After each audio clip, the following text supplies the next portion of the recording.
Amar, is there some way that your work with music, you see it turning up in this work?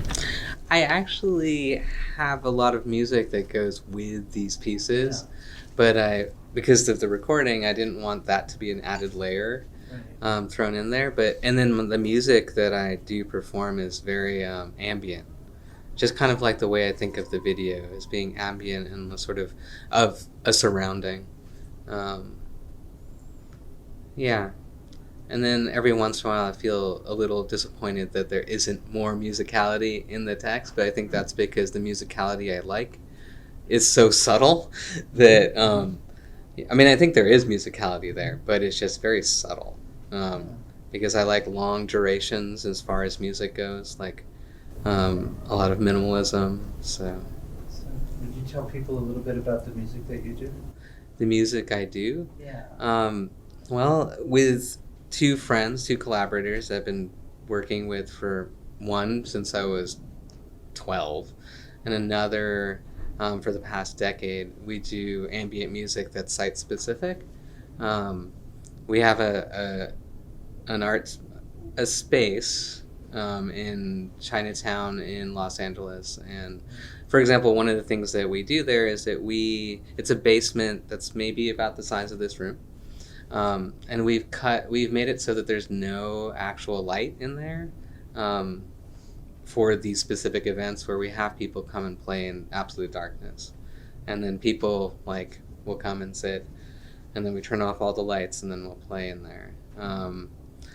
So that's one thing I've done with them, amongst other things, which is, it has its challenges, especially if you don't think yourself as a musician and not very skilled, which is what we all think of ourselves. But at one point we figured that, this being able to communicate with each other and perform while not being able to see the people that you're playing with was really hard.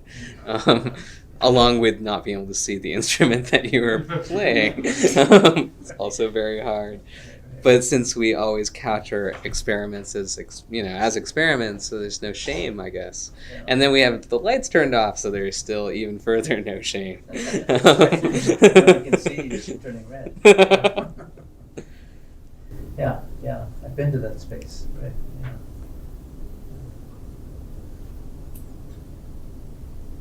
Giovanni, you've worked with music as well in terms of your teaching and such. You want to talk about that a little bit? I've taught classes on jazz poetry and blues, and this semester I've worked, designed a class that focuses on sound in the poem, and had students sort of do a lot of exercises over the course of the semester, and as a way to discover their own poetic sound. So we did a lot of things, and the class culminated in them giving a reading with a microphone at a podium, and it was quite interesting. Is one of the things they were required to do is to write a blues poem, but also make an audio recording and email it to me. And I'm telling you, they were completely different people on those recordings. I mean, some of them actually sounded like they could be blues singers. It was amazing to me. So I guess the idea of not having anyone else around or thinking they were going to actually hand something in beyond this recording sort of freed them up a little bit. But I find that that's a really important component in terms of reading and presenting one's work. And oftentimes it's missing. Where's the beat?